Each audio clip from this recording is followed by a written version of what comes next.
प्रमुख खबर के साथ शुरुआत। जी हां, दिल्ली में कल यानी कि 5 फरवरी को होने वाले हैं मतदान और उसके लिए सोमवार की शाम को प्रचार जो है वो थम चुका है। इस बार का दिल्ली विधानसभा चुनाव कई मायनों में बेहद खास है। कई सारे अहम मुद्दे हैं, सियासी दलों की तरफ से कई सारे बयान दिए गए, तो वहीं चुनाव में जीत सुनिश्चित करने के लिए राजनीतिक दलों ने भी अपनी जी जान से मेहनत की है। कई बड़े चेहरे चुनाव प्रचार करते नजर आए और अब है इम्तिहान की ये घड़ी। आखिर किसके सिर सजेगा दिल्ली का ताज?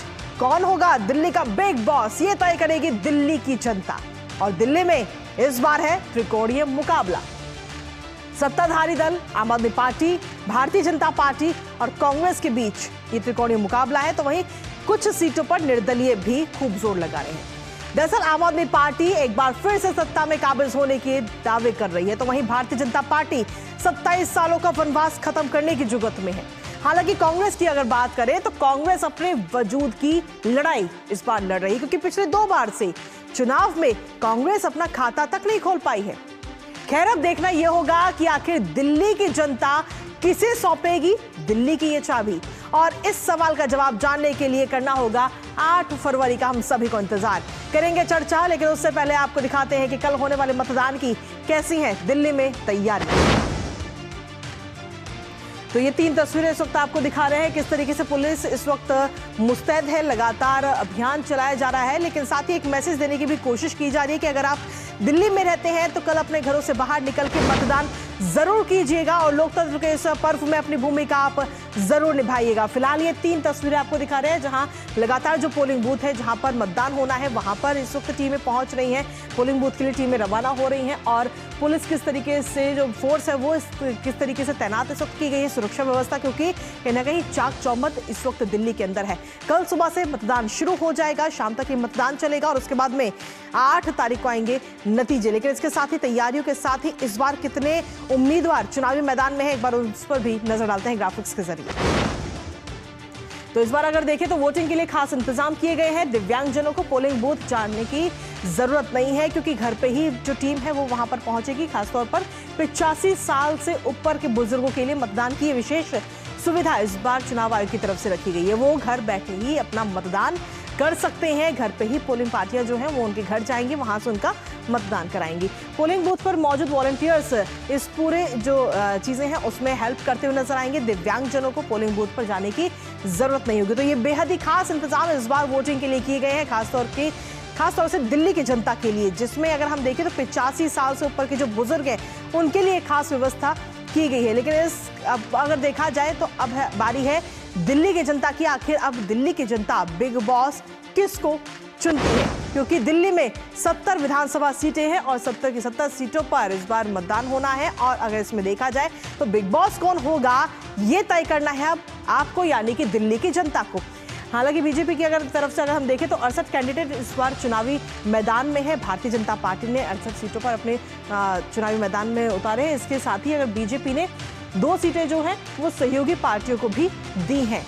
जो खास 2 सीटें हैं वो सहयोगी पार्टियों को भारतीय जनता पार्टी की तरफ से दी गई, जिसमें जेडीयू और एलजेपी-आर ने अपने अपने प्रत्याशी इन दोनों सीटों पर उतारे हैं। यानी कुल मिलाकर अगर हम देखें तो एनडीए 70 सीटों पर इस बार उम्मीदवार उतारे गए हैं एनडीए की तरफ से। वहीं आम आदमी पार्टी और कांग्रेस ने सभी 70 सीटों पर अपने अपने उम्मीदवार उतारे हैं और कई सीटों पर ऐसे में त्रिकोणीय मुकाबला भी देखने को मिला है। ऐसे में सीपीआई ने 6 सीटों पर, सीपीएम और सीपीआई-एमएल के 2-2 प्रत्याशी भी इस बार चुनावी मैदान में हैं। 19% यानी कि 132 उम्मीदवार पर आपराधिक छवि भी है, यानी कि वो आपराधिक छवि से आते हैं। 132 उम्मीदवार जो है 699 में से 81 उम्मीदवारों पर हत्या, बलात्कार जैसे गंभीर मामले भी दर्ज है। तो जब आप अपने प्रत्याशी को चुनिएगा तो थोड़ा सोच समझ करके, उसके बारे में जानकारी हासिल करके। तो 5 की संपत्ति अगर हम देखें तो 100 करोड़ के पार है। इसके साथ ही खाता खोलने की कोशिश में कांग्रेस नजर आ रही है। इस बार 7 साल में 24% से 4% पर यह पार्टी आ चुकी है। किस तरीके से जो प्रतिशत है वो कांग्रेस का घटा है। 2 बार से अगर हम देखें तो खाता तक नहीं खुला है। साल 2015 और साल 2020 में जब दिल्ली में विधानसभा चुनाव हुए तो कांग्रेस अपना खाता तक नहीं खोल पाई। हालांकि उससे पहले अगर हम देखें तो 1998 से लेकर के 2013 तक लगातार हैट्रिक लगाती हुई कांग्रेस नजर आई है। लेकिन 2013 की जब हम बात करते हैं तो 24.55% वोट के साथ 8 सीटें कहीं ना कहीं कांग्रेस पार्टी की तरफ से जीती गई थी, जिसके बाद में दोबारा से 2015 में जब चुनाव हुए राष्ट्रपति शासन के बाद में, तो 2015 में कांग्रेस अपना खाता खोलने में भी सफल नहीं हो पाई, एक भी सीट पर काबिज नहीं हो पाई। 2015 में सिर्फ 9.65% ही वोट कांग्रेस के खाते में गए थे। इसके साथ ही अगर आम आदमी पार्टी की अगर हम बात करें तो आम आदमी पार्टी इस बार हैट्रिक लगाने की कोशिश में लगी हुई है। किस तरीके से वो आपको बताते हैं। साल 2012 में आम आदमी पार्टी की जो है वो नींव रखी गई थी, एक आंदोलन के जरिए आम आदमी पार्टी उभर कर सामने आई, आम आदमी पार्टी की नींव रखी गई।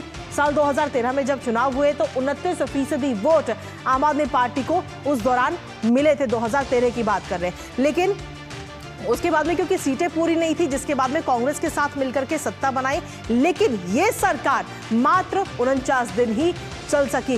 कांग्रेस के साथ जो गठबंधन आम आदमी पार्टी ने किया था वो कहीं ना कहीं फेल साबित हुआ, जिसके बाद में दिल्ली के अंदर लगा राष्ट्रपति शासन और 2015 में एक बार फिर से चुनाव हुए और 67 सीटों पर आम आदमी पार्टी कब्जा करती हुई नजर आई है। हालांकि 2015 के बाद अगर 2020 के विधानसभा चुनाव पर हम नजर डालते हैं तो 62 सीटों पर कब्जा आम आदमी पार्टी ने किया था, यानी कि कुछ सीटें कम हुई थी, लेकिन उसके बावजूद भी सबसे बड़ी पार्टी बनकर उभरती हुई आम आदमी पार्टी नजर आई।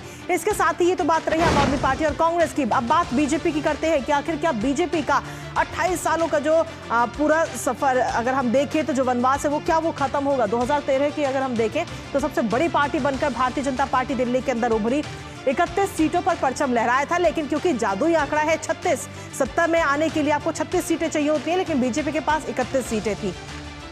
2015 में भारतीय जनता पार्टी ने 30 सीटों पर, माफ कीजिएगा, 3 सीटों पर जीत दर्ज की थी। 2020 की जब हम बात करते हैं तो 8 सीटों पर भारतीय जनता पार्टी ने कमल खिलाया था। और अब ऐसे में सवाल यह है कि इस बार जब 2025 का चुनाव है तो क्या भारतीय जनता पार्टी का जो ये वनवास है वो खत्म होगा।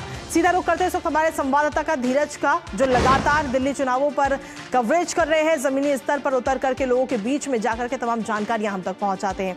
धीरज, अब इम्तिहान की घड़ी है दिल्ली के अंदर। जो भी उम्मीदवार है उन्होंने अपनी पूरी जी तोड़ मेहनत लगा दी है। 699 ये उम्मीदवार जिनकी किस्मत कल ईवीएम में हो जाएगी कैद। किस प्रकार की तैयारियां इस वक्त दिल्ली के अंदर? बिल्कुल आपने सही कहा। और कल को जबकि चुनाव प्रचार का शोर खत्म हुआ, उसके बाद अब डोर टू डोर का कैंपेन एक तरीके से कह सकते हैं कि बचा हुआ है। और आपने तैयारियों की बात की है तो तीनों पार्टियों ने एक तरीके से जो पूरी तैयारी कर रही है, क्योंकि कल सुबह 8 बजे से लोग मतदान के लिए बाहर निकलेंगे और अपने अपने क्षेत्र के जो प्रत्याशी हैं उनको चुनने के लिए मतदान करेंगे। जो मतदान में जो सबसे महत्वपूर्ण सवाल ये है कि क्या आखिर 28 साल के बाद जो बीजेपी का जो वनवास खत्म होगा, क्या कांग्रेस खाता खोलने में कामयाब होगी, या ये कह सकते हैं कि क्या अरविंद केजरीवाल हैट्रिक लगाने में कामयाब होंगे। तीनों सवाल एक साथ जुड़े हुए हैं। और जो सबसे महत्वपूर्ण सवाल ये है कि जो कांग्रेस की जो रणनीति रही है कि 15 से 18 सीटों पर वो मजबूती से चुनाव लड़े, तो कांग्रेस आम आदमी पार्टी के वोट बैंक में कितना सेंधमारी लगा पाती है, उसके वोट प्रतिशत को कितना घटा पाती है, ये सबसे बड़ा सवाल है। और उससे भी महत्वपूर्ण है कि जो आम आदमी पार्टी का जो 52 से 54% का जो वोट बैंक है, उस वोट बैंक में जो त्रिकोणीय मुकाबले के जरिए कांग्रेस उनके वोट बैंक को कितना कम कर सकती है, और भारतीय जनता पार्टी का जो 35 से 38% का जो वोट है उसमें इजाफा होता है या उसका वोट बैंक उतना ही रहता है। अगर भारतीय जनता पार्टी का वोट बैंक 35 से 38% रहे और आम आदमी पार्टी के जो वोट बैंक में अगर कांग्रेस सेंध लगा दे तो कितना सेंध लगा पाती है, ये सबसे बड़ा सवाल है, जिसका कि जवाब हमें 8 फरवरी को देखने को मिलेगा। तो अभी तक की जो तैयारी है, कुल मिलाकर जो राजनीतिक विश्लेषक है इस चुनावी समीकरण के गणित में लगे हुए हैं। प्रशासन की पूरी तैयारी है, चुनाव आयोग की पूरी तैयारी है कि दिल्ली में किस प्रकार से शांतिपूर्ण तरीके से मतदान कराया जाए, किस प्रकार से लोगों को बाहर निकाला जाए, और किस प्रकार से, जैसे हमने पूरे महीने देखा कि चुनाव आयोग की तरफ से जो स्वीप उनका जो कार्यक्रम होता है, स्वीप कार्यक्रम के जरिए जो लोग वोटर्स अपील करने की उन्होंने कोशिश की है कि अधिक से अधिक संख्या में वो आकर मतदान दें। क्योंकि जो अगर 2020 के चुनाव की अगर हम बात करें तो 2020 में जो लगभग 62% दिल्ली में मतदान हुआ था, जबकि 2015 के चुनाव में 67% का मतदान हुआ था। तो 2020 के चुनाव में 5% मतदान की कमी क्या चुनाव आयोग इस बार भरपाई कर पाएगा? क्या इस बार दिल्ली के जो चुनाव में जो मतदान प्रतिशत 62% से अधिक होगा? ये देखने वाली बात होगी कि चुनाव आयोग की तैयारी शांतिपूर्ण तरीके से मतदान के लिए, अधिक से अधिक मतदाता घर से बाहर निकले, उसकी क्या तैयारी है? इन सारे सवालों का जवाब हमें कल 5 फरवरी को मिलेगा और आखिरी जो हमें फैसला मिलेगा वो 8 फरवरी को ये तय होगा कि दिल्ली की जनता के दिल में क्या है। जी चलिए, फिलहाल बहुत बहुत शुक्रिया धीरज, तमाम जानकारी हमारे साथ साझा करने के लिए। लगातार इस पर आप अपनी नजर बनाए।